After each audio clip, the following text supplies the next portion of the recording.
અને આત્માને હક લેવા દે. કારણ કે ઘણી વખત આપણો અહમ છે ને, એ આપણે બધી બાજુ દોડી જાય. સાયકલ લઈને જતા હોય, બાજુમાંથી બાઇક વાળો નીકળે ને, મગજ ફાટી જાય. મારી પાસે નથી, તું જો હું લઈ લઉં. એટલે સાયકલ મૂકીને બાઇક આટું થઈ અને મેં ડબલ મહેનત કરે અને બાઇક લઈ આવે. હપ્તેથી લાવે તો હપ્તા ભરે, પેટ્રોલ ના નાખે અને બાઇક લઈને જતો હોય ને 4 વ્હીલ વાળો નીકળે એટલે પાછો અહમ ઘવાય.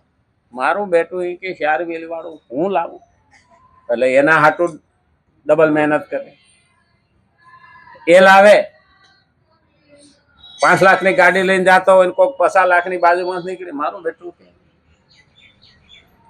હું 5 ને બદલે 50 લાખની ગાડી લાવી. એટલે બાય બોરો એન્ડ સ્ટીલ. અંગ્રેજીમાં કહેવત છે, કાં તો કમાણી કરો, કાં તો ઉછીના લો અને કાં તો લૂંટી લો. એટલે આવડે રસ્તે જાય, એની સજા ભોગવ. એટલે ઈચ્છા શું નથી કરાવતી? જ્યારે અંદર કામના થઈ એટલે પાપ તરફ એનું વળતું પાણી થયું, પાપ તરફ એનું પાણી વળ્યું. એટલે ઈચ્છાને કાબુ રાખવો હોય તો શું કરવું? પહેલા મનને સમજાવવું. મન ચંચળ છે. મનમાં ઈચ્છા થાય ને એટલે બુદ્ધિને પણ ધક્કો મારે, અને બુદ્ધિ અને મન ભેગા થઈ અને દેહને ધક્કો મારે. હા, શરીરને લઈ જાય. આપણે નથી લોહ ચુંબક હોય ને, એનાથી અમુક અંતરે લોખંડ પડ્યું હોય ને તો લોહ ચુંબક ખેંચી દે. દોરી ન દેખાય, દેખાય? એ ગુરુત્વાકર્ષણ જે છે, એનો જે મેગ્નેટિક છે, એ ફિલ્ડ દેખાતું નથી પણ ખેંચી લે. બસ આવું જ આપણું છે. એ વસ્તુ આપણને ખેંચી લે પણ એ દેખાતું નથી. અંદર અંદર માણસ બાજુ દોડ્યો જાય. કે આવું થોડુંક હોય કે મન ને બુદ્ધિમાં. હા, કેમ નહીં? ઘેરે બેઠા હતા, 9:30 ઉપર થયું, ઘડિયાળમાં જોયું, મનમાં આવ્યું મંદિરે જવાનું વિચાર આવ્યો એટલે બુદ્ધિ કે ઊભી થા, ચપ્પલ પહેર્યા અને બધું કામ મૂકી અને મંદિર પર હાલતા. આ શું થયું? એક મન અને બુદ્ધિ ભેગા થઈને શરીરને ઢહડી ગયા. અને જ્યારે આ વિચાર એના અંદર આવ્યો, સારો વિચાર આવ્યો તો ડગલે ડગલે પુણ્ય મળ્યું, અને ખરાબ વિચાર આવ્યો તો ડગલે ડગલે પાપ મળે ને. આ પહેલું યાદ રાખવાનું કે ભક્તિનો સિદ્ધાંત શું છે. અને એટલે સ્વરૂપ નિષ્કામ છે, આત્મા તો નિષ્કામ છે, એને કોઈ કામના નથી. આ બધા ભેગા થઈને એને ભંભેરીને ભૂત કરે. હો, હા, ભંભેરીને ભૂત કરે. કારણ કે આ ઓલા ટ્રમ્પ જેવું થાય. ઇઝરાયલ વાળાને, ઈરાન વાળાને, ઓલાયન હકોરીને યુદ્ધ ચાલુ કરાવ્યું ને ઓટાણું વાહે બધા દુખી થાય. હા, એની ધડાકા કર્યા અને દરિયાનો રસ્તો બંધ થયો અને કોઈને પેટ્રોલ મળતું નથી. એટલે ખરેખર તો ભંભેરીને ભૂત કર્યું જ ને. અને એ તો ક્યાંય હકણો રહે નહીં. અને વાચાળ છે, બોલ બોલ કર્યા કરે. અને એટલા માટે કામના હોવાથી પરધર્મ બને, સ્વધર્મ મુક્ત કરવા વાળો અને પરધર્મ બાંધવા વાળો હોય છે. સ્વધર્મ મુક્ત કરવા વાળો. આપણે સ્વધર્મ એટલે આત્માનો ધર્મ, હું મુક્ત કરવા વાળો.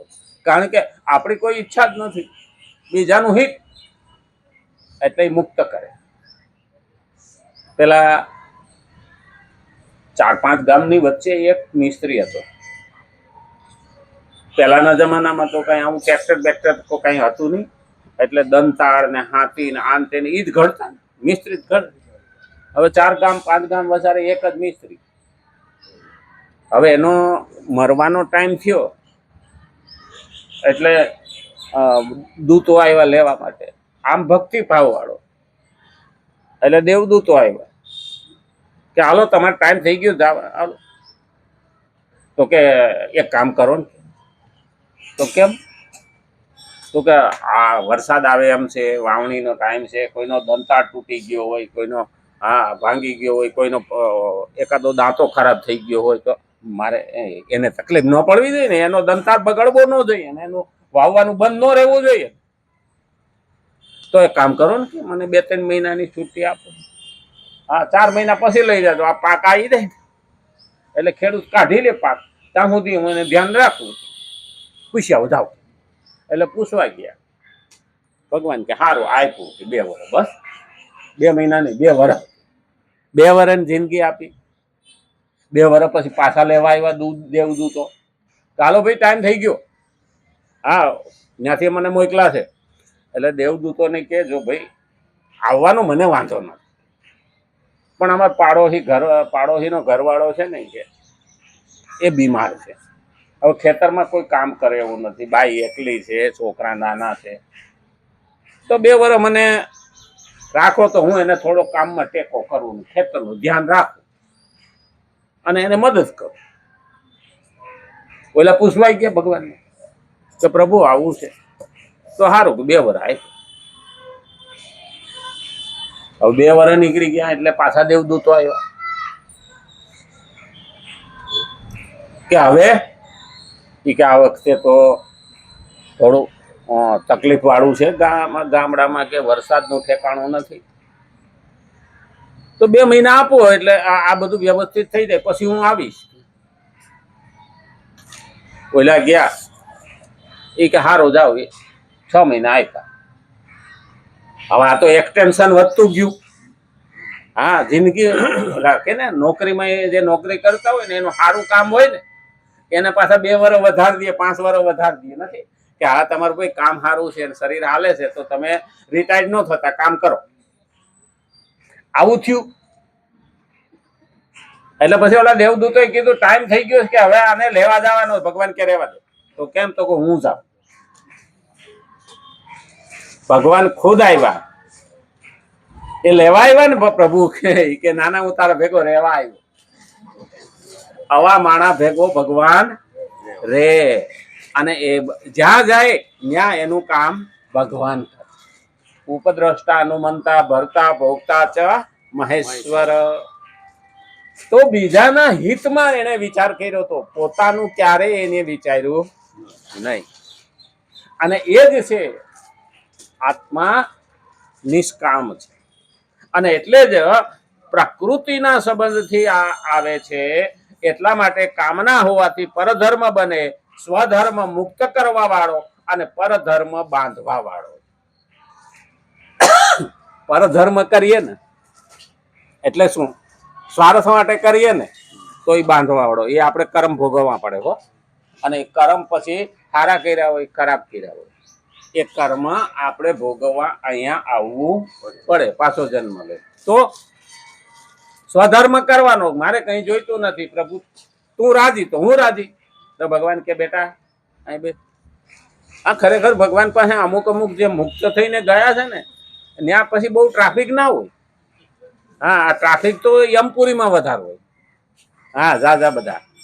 એટલે વાં ટ્રાફિક ઓછો હોય એટલે ભગવાન બેઠા હોય, લક્ષ્મીજી ને બે હિંડોળે હિંચકતા હોય. અને પછી સામે પછી બધા એ નરસિંહ મહેતા, મીરાબાઈ, તુકારામ, ગોરા કુંભાર એ બધા બેઠા હોય સામે.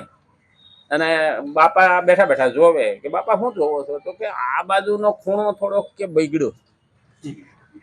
હા, સૃષ્ટિ ઉપર આ બાજુનો ખૂણો થોડો બગડ્યો, તો મારે કે થોડો ધક્કો થાય. તો છોકરા હોય ને, આ તો બધા એના છોકરા ને છોકરીઓ જ કહેવાય ને. મીરાબાઈ ને એ તો એને છોકરા ને છોકરીઓ જ કહેવાય ને, સામે બેઠા છે. એટલે કે બાપા તમારે જવાની જરૂર નથી, અમે આટો મારતા આવીએ, અમારાથી નહીં થાય તમે આવજો. આ ભક્તો બધા જે આવ્યા છે ને, અમારે સવા ભગત ને બગદાણા વાળો, જલારામ બાપો, મીરાબાઈ, એ બધા ભગવાનને ધક્કો ન થાય એ હાટું આવ્યા. એને કઈ જોઈતું નહોતું. બાબા તમે બેહો, આપણે નથી પેલું આરોણી નું આવતું પાડો અને ધોવાણ અમારે ભણતા ને ત્યાં આવતું. ગુરુજી નું આશ્રમ નું ખેતર હતું અને રાતે બહુ વરસાદ થયો એટલે આરોણી વિદ્યાર્થી હતો, શિષ્ય હતો ને, એ રાતે જોવા ગયો તો પાડો તૂટી ગયો હતો અને ખેતરનું ધોવાણ થતું હતું. હવે એકલો તો શું કરે? અને બધાને જો બોલાવા જાય તો ત્યાં સુધીમાં તો ખેતર સાફ થઈ જાય. એટલે પોતે આડો હોઈ ગયો. ગુરુજી સવારે જોયું ને તો કે આરોણી ક્યાં ગયો? ગોતવા નીકળ્યા તો પાળામાં હૂતો હતો. એટલે એ હૂતો એટલે ખેતર ધોવાનું નહીં, કારણ કે ત્યાં આમ તો એકલો તો એ બંધ બાંધી ના હાકે, બંધ કરી ના હાકે. અને પછી ગુરુ રાજી થઈ ગયા કે બીજાના હિત હાટું થઈને ત્યાં જે આ કર્યું છે ને એનું ફળ હું તને ગાદીપતિ બનું. આ બીજાના હિતમાં એટલે પાળો અને ધોવાણી અમારે પાઠાવું.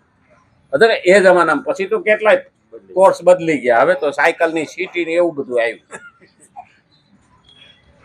પણ અમારે વખતે આ એના ઉપરથી ખ્યાલ આવે કે બીજાનું હિત કરવાથી કેટલા ફાયદા છે. એટલે ફાયદા હાટું થઈને હિત ના કરવું. હા, એ તો બીજાનું હિત કરશું તો ફાયદો થવાનો જ છે. એ બાય પ્રોડક્ટ છે. સાઈડમાં મળેલી આપણને કે ને ઘણી વખત હા ફાયદો મળે. આ એક્સરે છે ને એ વૈજ્ઞાનિકો એક્સરે શોધ્યો નહોતો. આ આપણા ફોટા જે પાડે ને ડોક્ટરનો ફોટો કોઈ મઢાવે નહીં. હા, સ્ટુડિયો વાળાનો મઢાવે, ડોક્ટરનો મઢાવે કોઈ દી.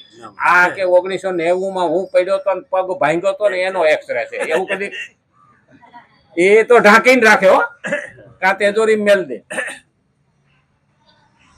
એ એક્સરે નું મશીન ગોતવા હાટું થઈને એને નતું કર્યું, પણ બીજો પ્રયોગ કરતા હતા ને એમાં એને પણ જે સાધન પડ્યા તે હેઠે પ્રિન્ટ થઈ ગયું. મારું બેટું કે આ કિરણની અંદર એટલી તાકાત છે, ઓહરવું વિંધી નહીં અને હેઠેની વસ્તુને પકડી લીધી.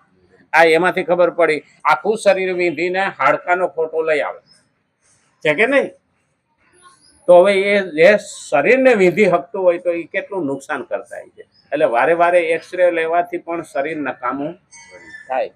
અને એમાં કોઈ પણ ગર્ભવતી સ્ત્રી હોય ને કોઈ એક્સરે પડાવ્યો હોય ને ડૉક્ટરને ના કીધું હોય તો એનું બાળક અપંગ આવે, કાં તો ખોપરું જ ના આવે, કાં તો પગ ના આવે, કાં તો હાથ ના આવે. ત્યારે ડૉક્ટર ઘણી વખત પૂછી લે, ઘણા વખત કહેતાય નથી હોત, પણ એ બાળક વિકૃતા. આવી એક્સરેના કિરણોમાં તાકાત છે.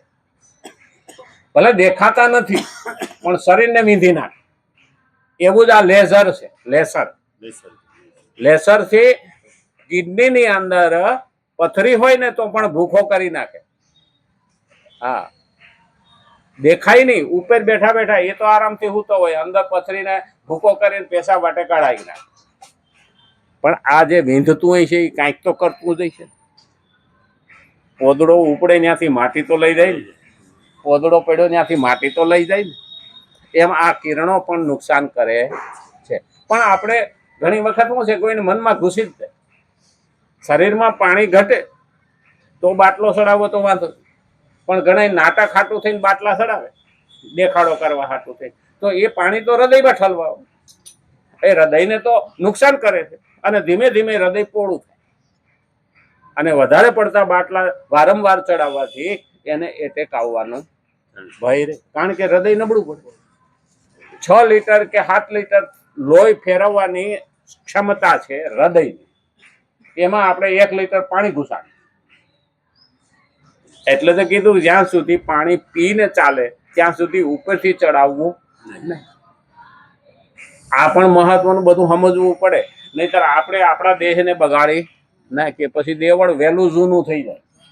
હા, જેમ તેમ હાંકીએ ને, મોટરસાયકલ લાવ્યા હોય અને ખાડા ખબડામાં ખેતર જતા હોય ને બ્રેક ન મારીએ તો જમ્પરે ખખડી જાય ને, અને બોલ બેરિંગ મળે ને ખખડવા. એમ જુવાનીમાં આપણે ધ્યાન ન રાખીએ તો આ દેવળ જ વહેલું જૂનું થઈ જાય, રફ ડ્રાઇવિંગ કરીએ. અને એટલે કીધું કે મારે સ્વધર્મ એ મુક્તિ આપવા વાળો છે અને પરધર્મ એ બાંધવા વાળો છે. અને સ્વધર્મની સન્મુખ થવું આમ કેવળ મનુષ્ય જ કરી શકે. સ્વધર્મની સન્મુખ થવું હું કરી શકું. ફેસ ટુ ફેસ મિલાવવાનું. એક પહેલું યાદ રાખવાનું, ઊંચું જોઈને નહીં હાલવાનું, નીચું જોઈને નહીં હાલવાનું, સીધું જોઈને હાલવાનું.